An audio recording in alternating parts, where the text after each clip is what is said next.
was your choice. I've done my choice. That was my choice. Have we done what we've done that? Did we do something before? No, we haven't done that. Do you want to try that? I'm going to make a mess of my harmonics. I was trying to demonstrate the other day. I'm not a big fan of harmonics.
Oh, what, the slow movement? Well, we've done the first. Can you do the second and the third?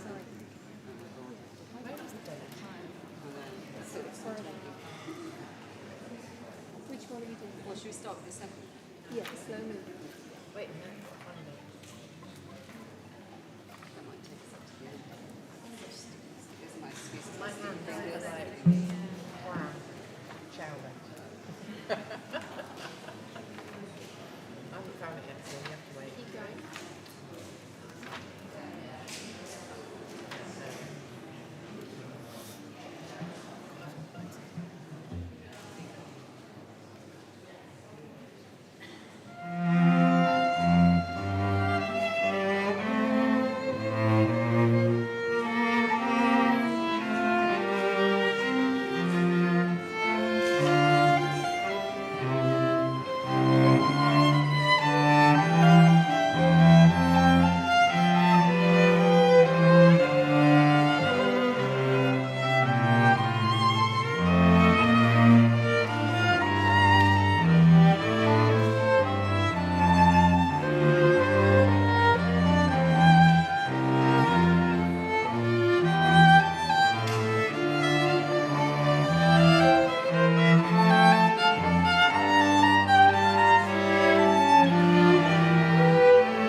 Good afternoon and welcome to you all.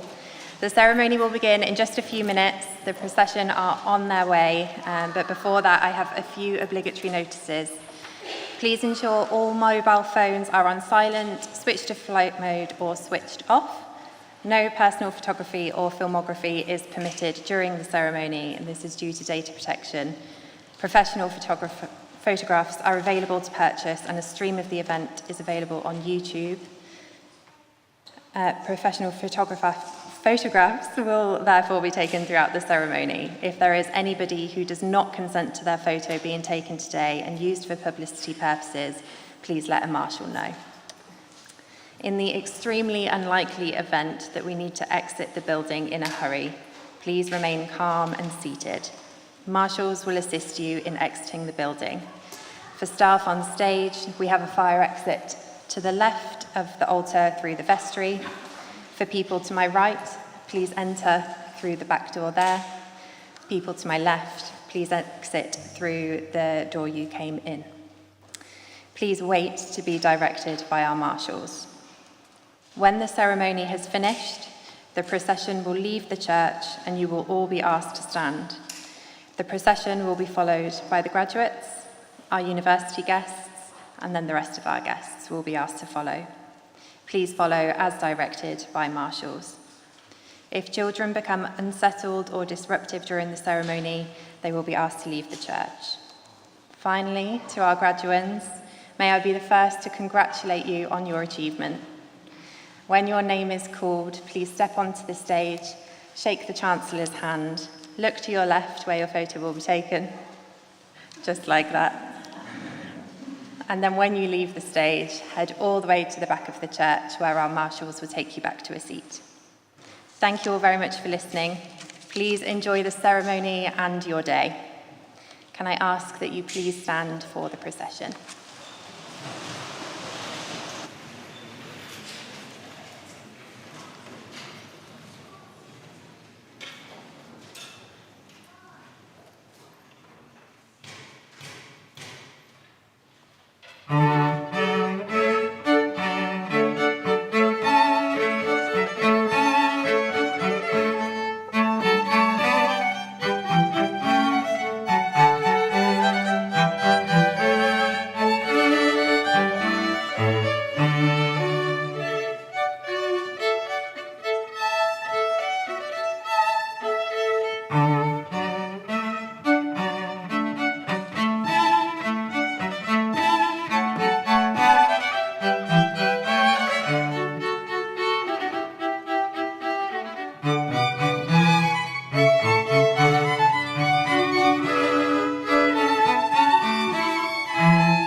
Please be seated.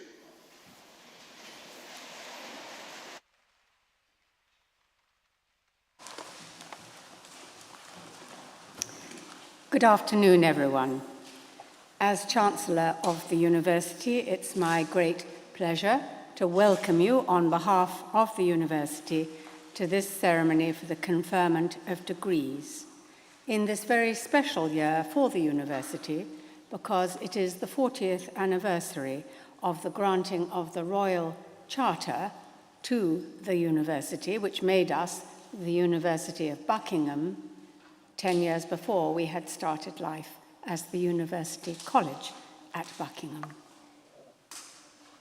Today is a very special day for you, our graduands, and indeed for those who have taught you, who you see on the stage.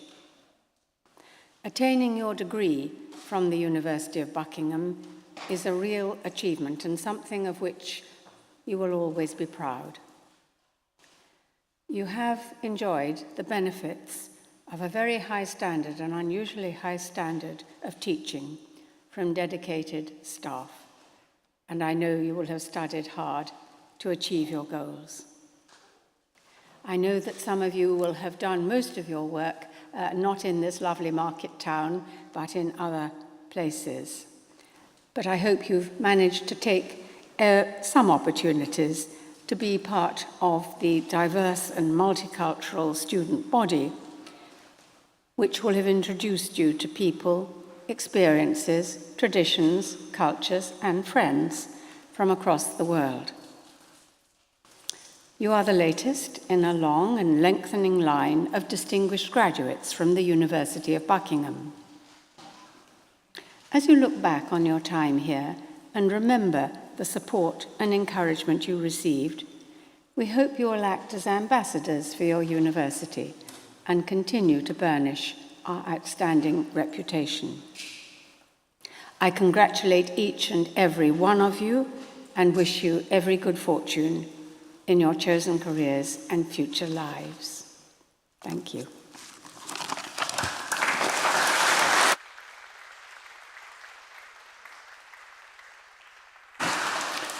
Dame Mary, Chancellor, distinguished honorary graduate Mr. Carl Bastani, Lord and Lady Lingfield, Deputy Lieutenant of Buckinghamshire, Professor Barnaby Lennon, Dean of Education, Professor John McIntosh, members of the faculty, dear friends and graduands of the University of Buckingham, ladies and gentlemen, my lords, ladies and gentlemen, welcome to this afternoon's ceremony to confer upon you your awards. First, I want to give real heartfelt thanks to Dame Mary Archer. She's obviously the distinguished chair of the Science Museum and the Chancellor of our university, and she is so dedicated to our university. She comes here regularly, and she's always gives her steadfast support, especially on occasions like this. Secondly, though, the warmest of congratulations to you, the graduands and your families and friends gathered with us today to celebrate your achievements in the Faculty of Education. And it's particularly memorable that you're graduating, as Dame Mary indicated, in 2023, the 40th anniversary of our Royal Charter. That made us a university proper. Before that, from 1976, we were a university college. Let me just dwell a bit on our history, because some of you may not know these details. Why was the University of Buckingham founded? It's relatively new as a university. It was founded because eminent and distinguished academics like Sir Sidney Kane, the director of the London School of Economics, like Professor Max Beloff, a professor at Oxford University, distinguished academics were worried that government was taking too much control over higher education. And so they wanted to create an independent university, a university that would be independent of state control and independent of state finance too. So 50 years ago, in 1973, a board of patrons was established, and one of those patrons was one Margaret Thatcher. And she, in fact, was involved with this university from the very beginning. In 1976, on February the 6th, 1976, she gave the very first matriculation speech from this very spot on this platform, speaking to the 60 or 70 new students who were just joining this university. And she was, of course, at that stage, just the leader of Her Majesty's loyal opposition. She went on, of course, to become the longest-serving Prime Minister of the 20th century, and most importantly, the first female Prime Minister. And from this spot, she gave a speech where she said, independence, freedom, we must remember, is not a gift. It is not something that governments confer, but something that a free people enjoys and uses. Buckingham, the University of Buckingham, was controversial from the beginning. The Department of Education and Science, as it was called then, boycotted the opening ceremony. They said informally that they were ignoring the University of Buckingham in the hope that it would fade away. And we most certainly have not faded away. And the strength of the Faculty of Education is one of the clear signs of that. We've grown from strength to strength, and we do, in a way, we box above our weight, as it were.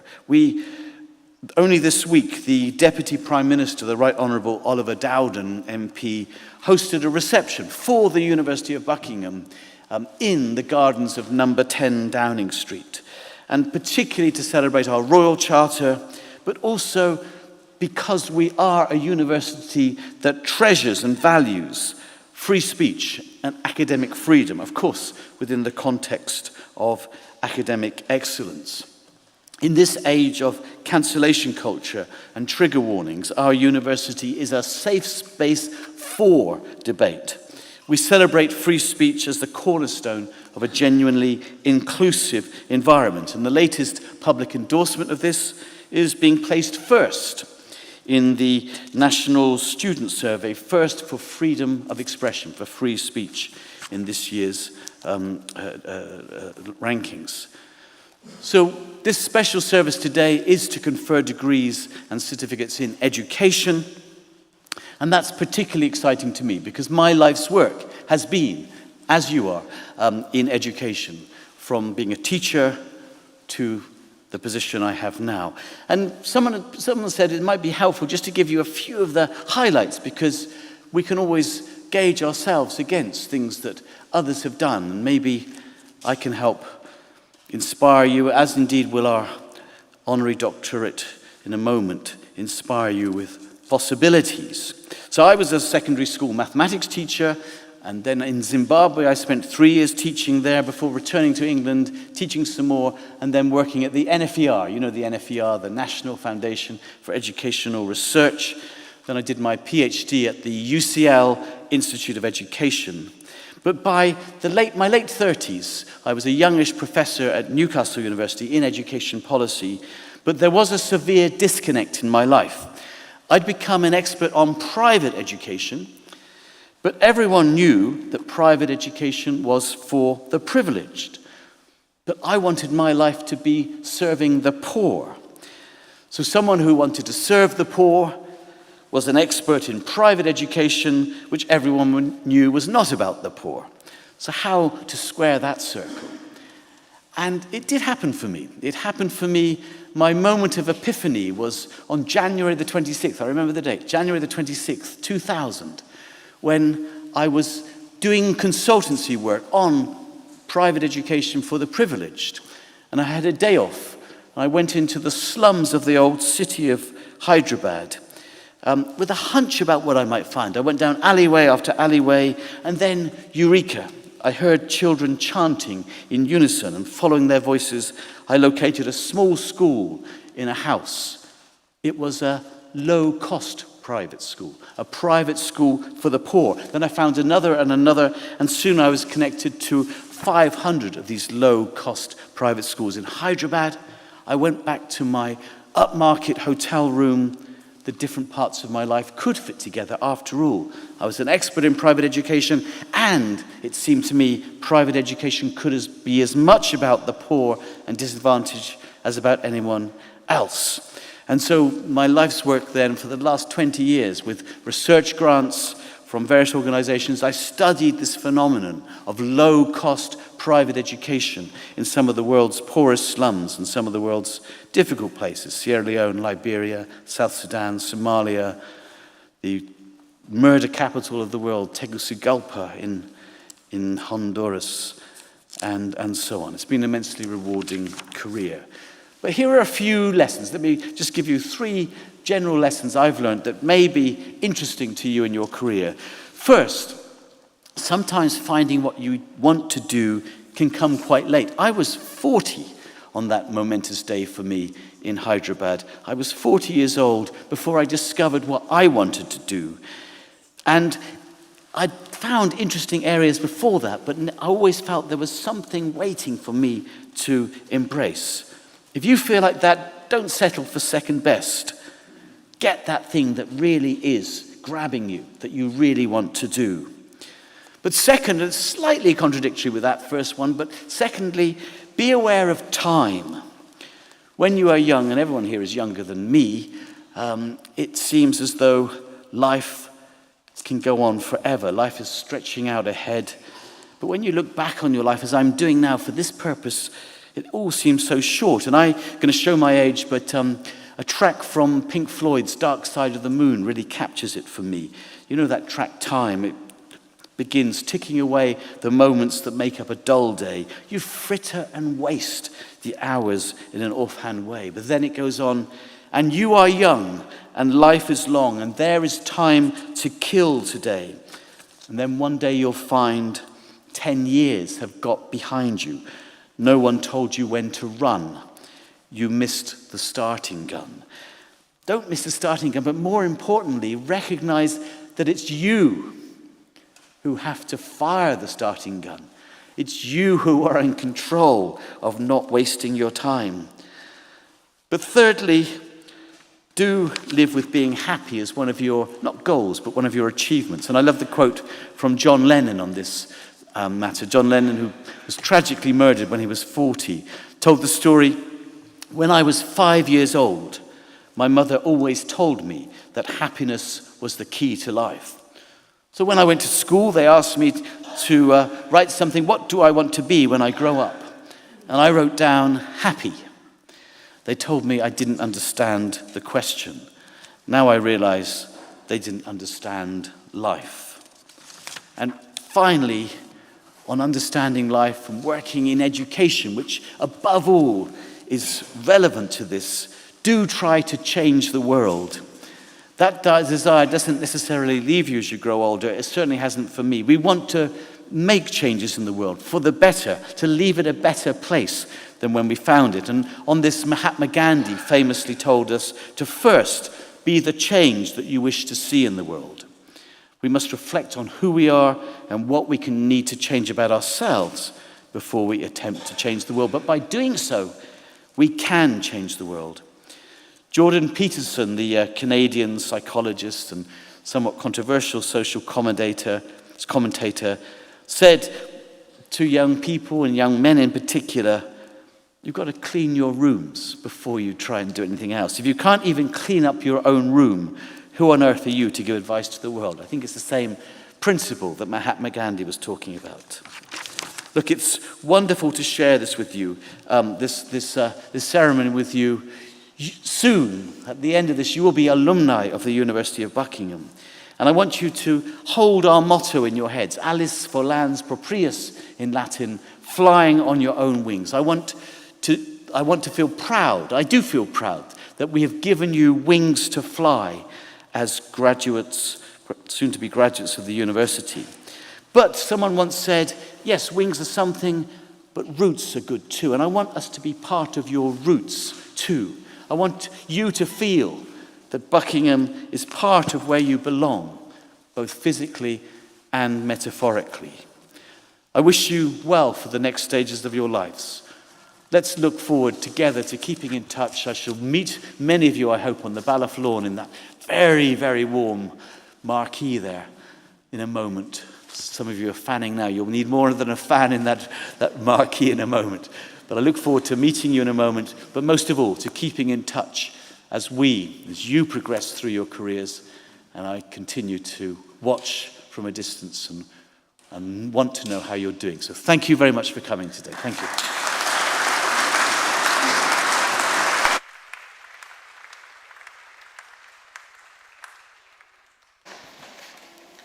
Chancellor, Ms. Rachel O'Halloran, Chief Learning Officer of Captiva, will now address the graduates.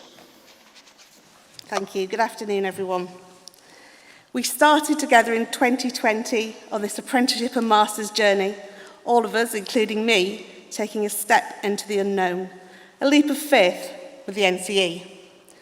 Restricted by COVID, we didn't get to meet in person until the final module, but by then strong bonds had been made, bound together by a pandemic and a lockdown. Perhaps this is why we dared to be different, led by our very own pirate, Nick Hurd, who apologises for his absence today, but I think the weather just meant he'd be too hot in his leather lederhosen. You, the class of 2020, are the stuff that legends are made of. Not only did you lead schools and colleges in unprecedented and unpredictable times, you also choose to take on a dual qualification and face the ongoing and thankfully done task of OTJ, whilst delivering lessons online and in person, taking meals to students, and giving support to those so desperately in need. As educators all, myself and the team looked on astonished at your tenacity, perseverance, and absolute dedication to your communities. I want to take a moment here to recognise your tutors who demonstrated their absolute faith and belief in you and gave you the support you needed in such difficult times. My favourite quote came from a women-ed learner who remarked that Nell made a kick in the arse feel like a warm hug. For the women-ed cohort sandwiched between Dutch determination and Yorkshire stubbornness, there was very little wriggle room and no option to opt out. We were in it together, and this was reflected across the team who never gave up on you. And I'd also just like a special mention to Vivian Porritt, our Women-Ed Global Strategic Lead, who taught us many things, but mostly about the gender pay gap, and I've learned so much from her. So the University of Buckingham asked me to give an inspirational speech, but to me, you, our learners, are our inspiration. It was not difficult to give you the support you needed when we saw the mountains that you had to climb every day. Looking back, we imagined that this would be the hardest of times, and yet how wrong we were. COVID-19 was ruthless, but the after effects have been merciless. Post-COVID, the challenge to leaders in the education sector have been manifold. Business managers doing everything possible to stretch their budgets. A moment here then to acknowledge the incredible job that those individuals do. Not least with the latest challenge of RAC, and I do hope you've all got off your bottoms to sort that out. When I began this job as tutor, I never imagined the impact the work we would do together would have, the lives it would affect, and the friendships that we would build. I remember with great fondness the book club, the brainchild of John Cobb and James Potter, to bring us together online when we couldn't get to see you in person. Nick and I with our weekly podcasts, increasingly crazy challenges. My favourite still being the esteemed Dr. Adienka Adewale, getting him to join us in getting as many biscuit references into our podcast on emotional intelligence that we could. The ever-competitive Mr. Hurd, of course, was a clear winner. There are many qualities, attributes and skills needed to be an effective senior leader in education, but the overriding thing that we see is how much you care personally for your students, your staff, your parents and your communities. Senior leadership is not a job. It is a vocation and a commitment to make life better, to provide opportunities and to lift others up in its palpable. Unfortunately, as we've seen with the tragic case of Ruth Perry, this care and commitment to the job can become overwhelming when sat in an accountability framework that refuses to see the personal cost of that commitment and reduces a life's work to a word or a number with devastating effect. While some small steps have been taken, we all know that there is a long way to go to make this framework one of support and challenge and not criticism and rebuke. Whilst you've finished your journey with us, please know that we are always here for you, just a phone call away. As educators, you are fighters. Right now, you are continuing to fight for teaching to be a sustainable career and to reward our colleagues with the pay they deserve for the incredible and important jobs that they do every day. You are the pirates, the disruptors. You have applied your knowledge to drive change and transform your organisations. You have stood up and said that this is not good enough and found a better culture elsewhere if you couldn't change the one that you were in. Despite every onslaught, you have strode forward and bowed by the challenges you face. I truly believe that together we made something really special, and it has been a privilege to serve you. Being an English teacher, I just wanted to finish with one of my favourite readings. So this is called Desiderata. Go placidly amid the noise and haste, and remember what peace there may be with silence. As far as possible without surrender, be on good terms with all persons. Speak your truth quietly and clearly. And listen to others, even the dull and the ignorant, for they too have their story. Avoid loud and aggressive persons, they are vexations to the spirit. If you compare yourself to others, you may become vain or bitter, for always there will be greater and lesser persons than yourself. Enjoy your achievements as well as your plans. Keep interested in your own career, however humble. It is a real possession in the changing fortunes of time. Exercise caution in your business affairs, for the world is full of trickery, but not let this blind you to what virtue there is. Many persons strive for high ideals, and everywhere life is full of heroism. Be yourself. Especially do not feign affection, neither be cynical about love, for in the face of all aridity and disenchantment, it is perennial as the grass. Take kindly the counsel of the years, gracefully surrendering the things of youth.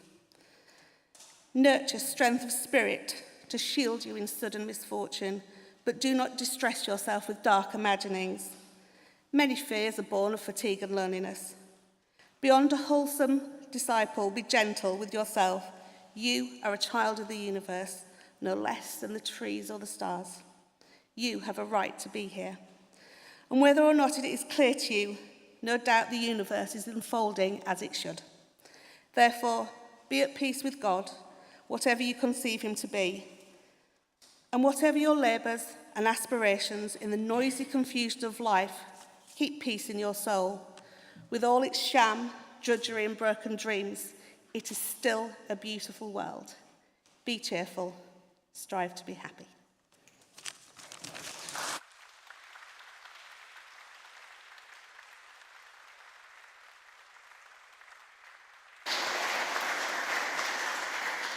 Chancellor, Professor James Tooley, Vice-Chancellor, will present Mr Karl Bistani for the degree of Doctor of Science, honoris causa.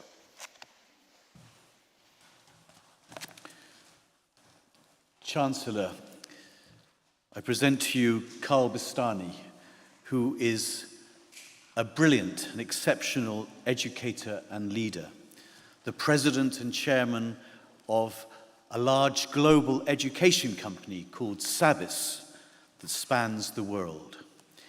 Under Karl's leadership, SABIS has grown to 54 schools with a presence in 21 countries on 5 continents. They have close to 70,000 students and 34,000 alumni from 150 nationalities. The company runs 3 types of schools: charter schools, public-private partnerships, charter schools, academies you might call them here, in America especially, premium international schools, and affordable private schools branded as Cadmus. They truly are, under your leadership, a global and much admired brand in education. But I know it would be remiss of me not to describe where SABIS came from. It came from a village school. In 1886, an Anglican priest, the Reverend Tanyos Sad, and an Irish missionary, Miss Proctor, opened a school for girls on the slopes of Mount Lebanon in the beautiful but very poor village of Shwefat.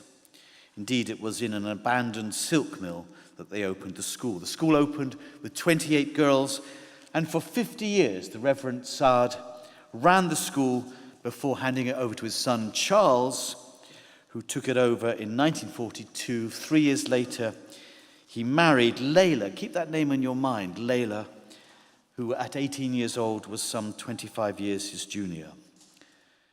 Charles Sad, in 1954, wanted to bring up the school in its mathematics and sciences, and he hired a 23-year-old, brilliant, although rather difficult young man, Rolf Bistani, Karl's father. Rolf Bistani systemized the running of the school, and by the early 1970s, it had developed into an extremely successful international school with 2,000 students. And all may have stayed that way, except the Civil War intervened. On 13th April 1975, some scuffles at a child baptism erupted into street fighting, leading to the Civil War that was to last 15 years, with 200,000 civilian casualties. The Civil War is obviously an evil and a terrible thing, but the one good thing I can think that came out of it was that SABIS, as the company now was called, SABIS after Saad, Bistani, the two names of the 2 families running it, they expanded out of Lebanon. They had to leave Lebanon, and they created schools in the Emirates, in England, the USA, and America. And at age 40, we come back to Karl, in the mid-1990s, Karl Bistani took over the reins of the company as president and CEO, while Layla Saad, remember her? Layla Saad, the young woman who had married the son of the founder of the mother school, she's now 96 years old, but she still is the extraordinary link back to the founding of the original school in 1886. Karl himself, like all the family members, had graduated from the original village school in Shwefat. He then went on to the American University of Beirut, but because of the Civil War, he then had to leave to America, Syracuse State University, and then he returned not quite to Lebanon, but to the Emirates, where he ran a successful computer business for 17 years until he joined Sabis. Carl had grown up in the school and seen the passion of his father, the passion and belief of his father and Mrs. Saad. And it was and is the drive of making sure we are helping the world to become a better place. And pretty soon Carl became infected by their drive. This humanitarian vision of changing the world through education also inspires the company to reach out beyond its current borders to serve increasingly wider audiences, wider groups of people with needs. And it's a drive, Chancellor, that has sent them to serve children in extremely difficult places. Perhaps this comes from the adversity they themselves have lived through. If you can have everything one day, Carl said to me, and nothing the next, this sharpens your resolve. And one of the difficult places that Sabis is involved in is Iraq, specifically northern Iraq and Baghdad. The first school there was in Erbil for the orphan children of martyrs. They've now opened many such schools. And I was immensely privileged, I should finish on this, I was immensely privileged, Chancellor, to spend time with Carl Bastani in northern Iraq. An abiding memory of the trip was when I happened to catch sight of Carl standing unobtrusively in a doorway, watching the dismissal of children from Sabis' school for the orphan children of martyrs. And he looked so unlike any caricature of a business tycoon that critics of the global education industry sometimes portray.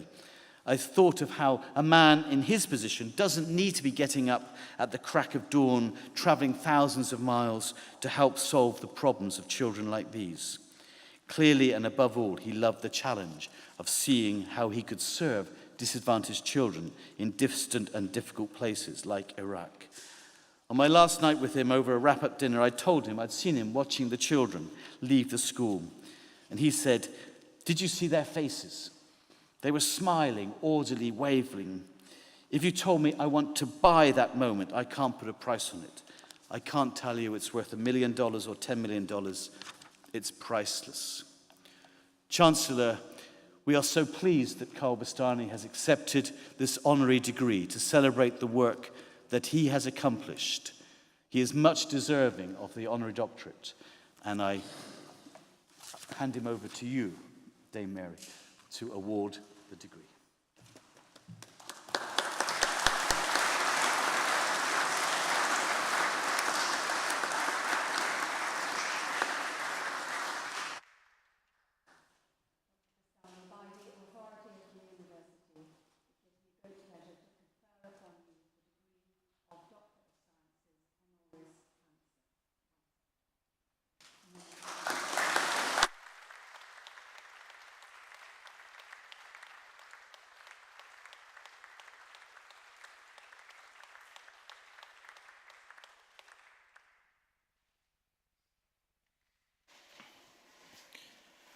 Mr. Bastani will now reply to convocation.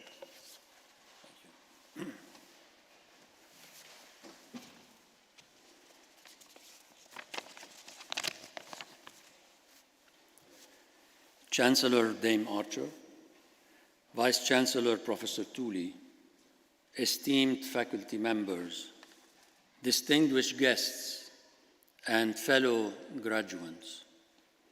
I'm deeply honored and humbled to stand before you today to accept this prestigious Doctor of Science honoris causa in recognition of my contributions to the field of education. This moment is a culmination of not just my individual efforts, but a testament to the collective dedication of countless individuals who have worked tirelessly to improve education and its impact on society. I'm forever indebted to the mentors, colleagues, and partners who have shared this journey with me. Their vision, dedication, and unwavering support have been instrumental in shaping the course of my life. I also extend my heartfelt gratitude to my family, and especially my wife, who's here today, whose support and sacrifices have allowed me to pursue this mission. My journey in education began, as we heard, several decades ago, and has always been guided by a real sense of purpose, driving and motivating me every single day. For me, that drive has been my commitment to our company's belief that we can change the world through education, especially in some of the world's most difficult places. It was also driven by a passion to encourage students to question, explore, and fulfill their dreams. My fellow graduates, as you prepare to embark on your journey, I hope that you will keep your passion burning brightly and allow your enthusiasm and dedication to impact the lives of all those around you. For education, as we all know, is the cornerstone of progress and human development. It is a force that transcends boundaries, empowers minds, and shapes the future. Let us not forget, as we celebrate our special moment today, that our world is evolving at an unprecedented pace, with new challenges and opportunities emerging every single day. In order to remain relevant, we must embrace lifelong learning, inspire all those around us in order to do the same. Fortunately for all of us, the career path we have chosen puts us in a unique position to do so. With this career path comes also a great responsibility to advocate to the profound and transformative power of education and make a difference in the world for generations to come. In closing, I would like to express once again my deep gratitude for this honor and my warmest congratulations to you all.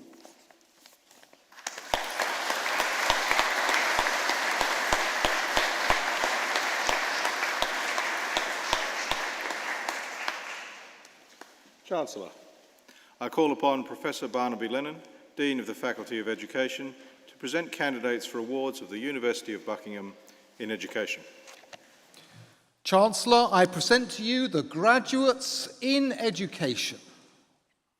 For the degree of Master of Arts in Education, Inclusive Educational Leadership, Marissa Madigan.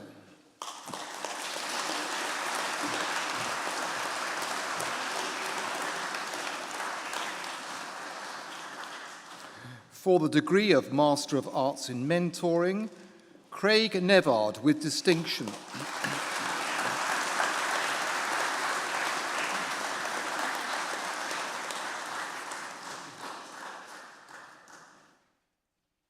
For the degree of Master of Education in Educational Leadership and Management, Nicholas Williams.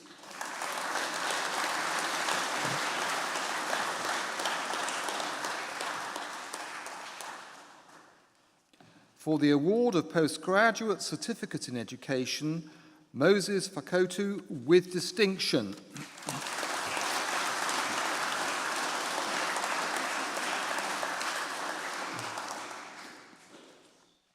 For the award of Postgraduate Certificate in Education, School-Centred Initial Teacher Training, Sabah Ashkar.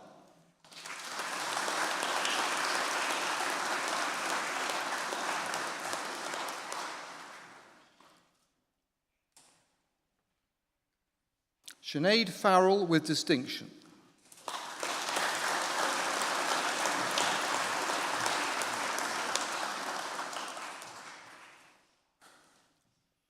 Annalise Green with distinction.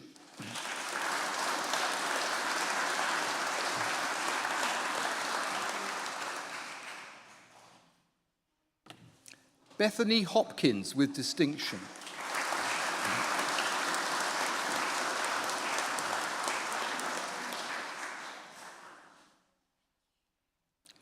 Sirad Ibrahim.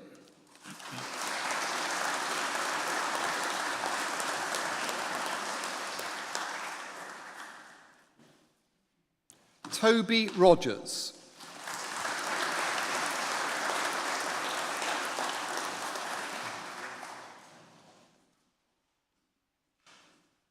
For the award of Professional Graduate Certificate in Education, Gemma Jones-Hayes.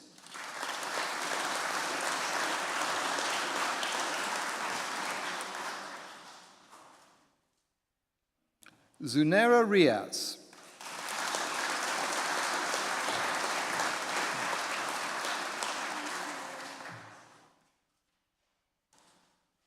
Alison Rush.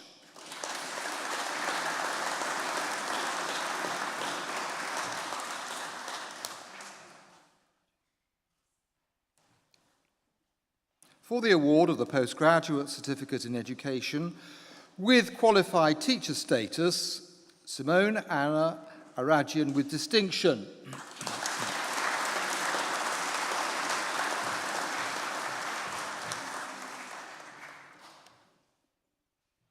Kirstin Blezard.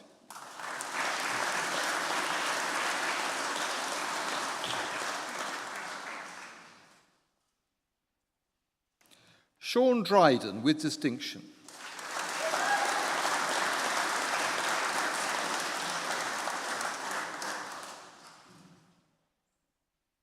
Catherine Grant.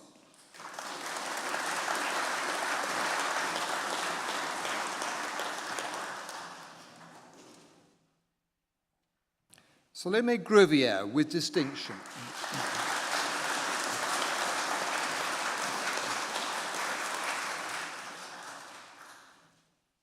Benjamin Hall with distinction.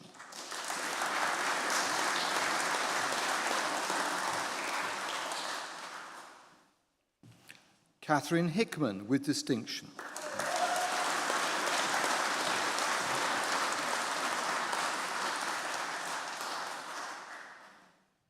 James Jackson with distinction.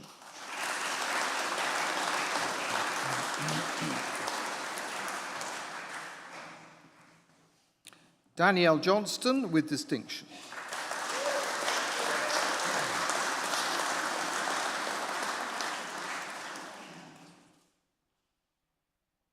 Joshua Jordan with distinction.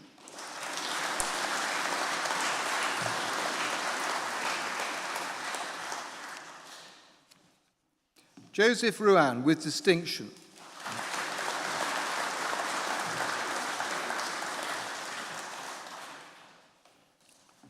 For the award of Master of Business Administration at the National College of Education, Lauren Pilgrim.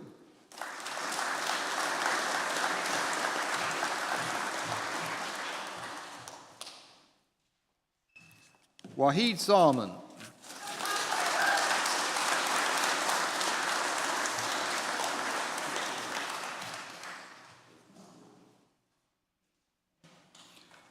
For the degree of Master of Education, School-Based Leadership and Management at the National College of Education, Sandra Davis with distinction.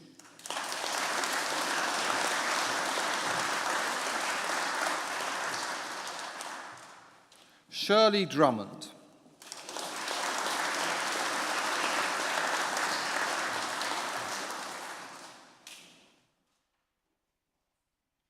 Neil Dumigan with distinction.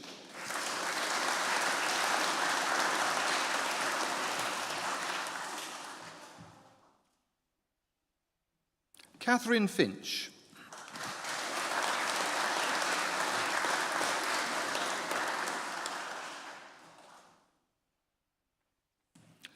Jonathan Griffiths.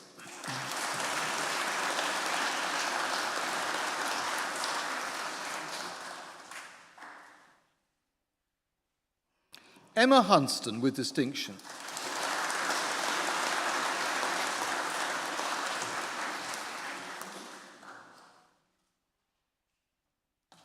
Richard Lindsley.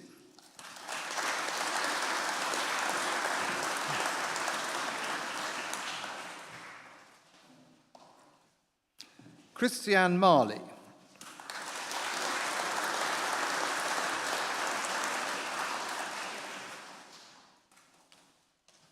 Patrick Middleburg.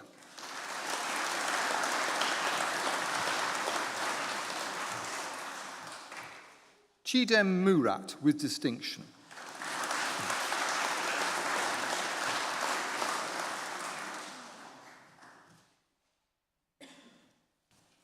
Melanie Murphy.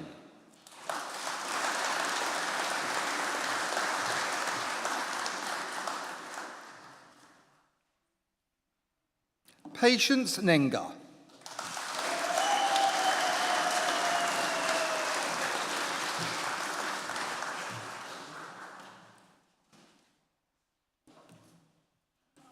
Sarah Nightingale with distinction.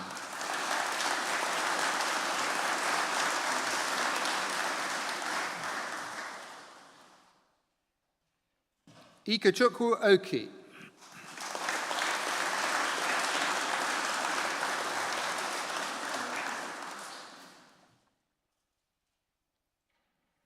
Fabiola Osei-Huedie.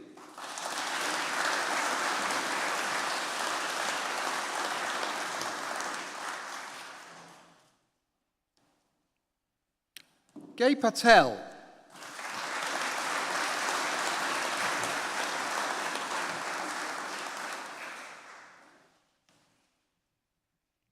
Martin Payne.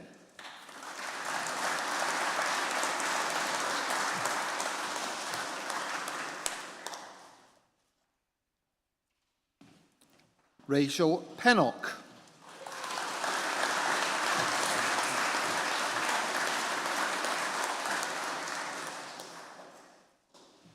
Zoe Reed.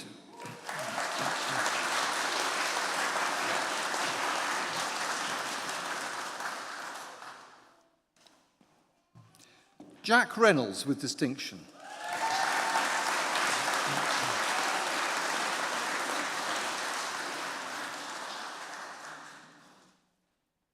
Michael Rice.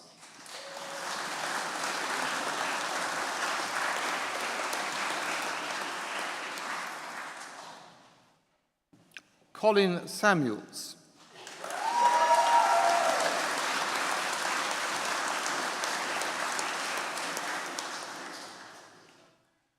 Lauren Savage.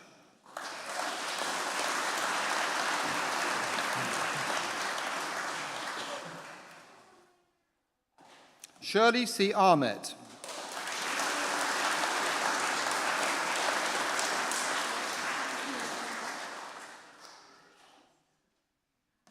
Julie Stewart.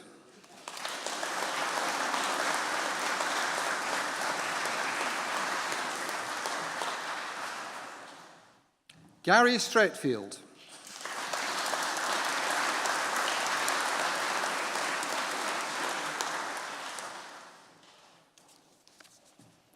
Chancellor, that concludes the presentation.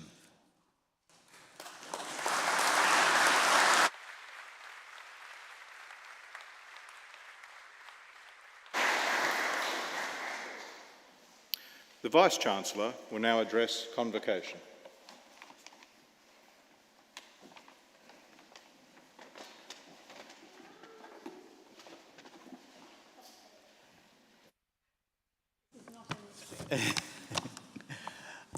I did mention at the beginning how much we owe to Dame Mary Archer. And I mentioned earlier about Lady Thatcher. She was our Chancellor from 92 to 99.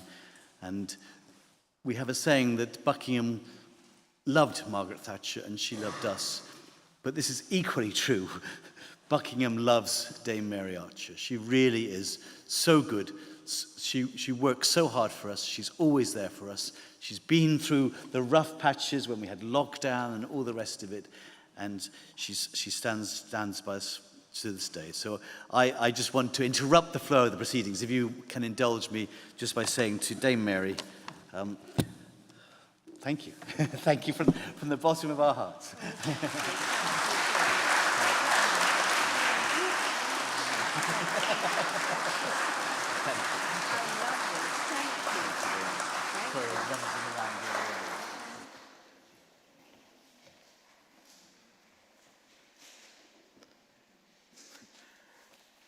Apologies, Chancellor. That's the second time we've done that to you, isn't it? The Chancellor will now conclude this ceremony.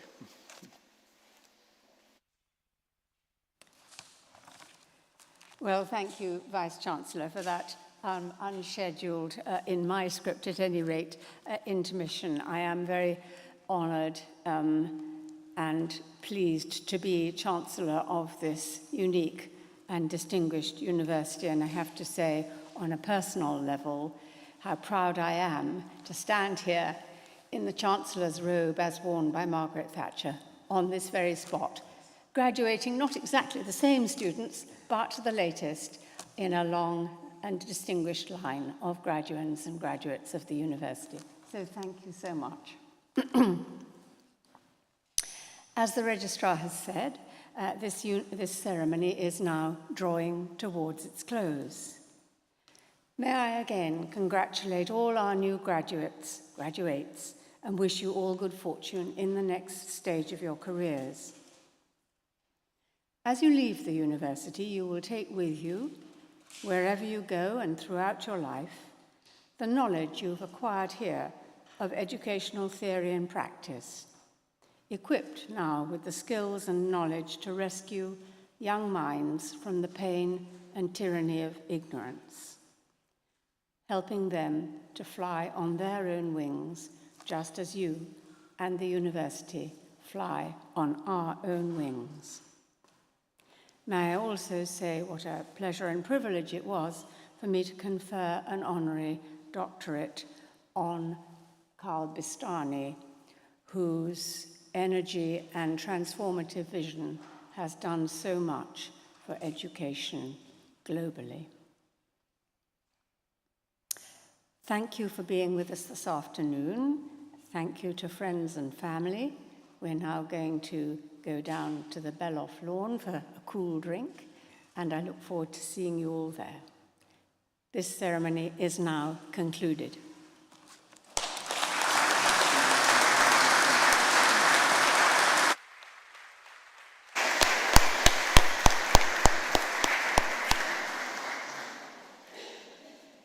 Please be upstanding.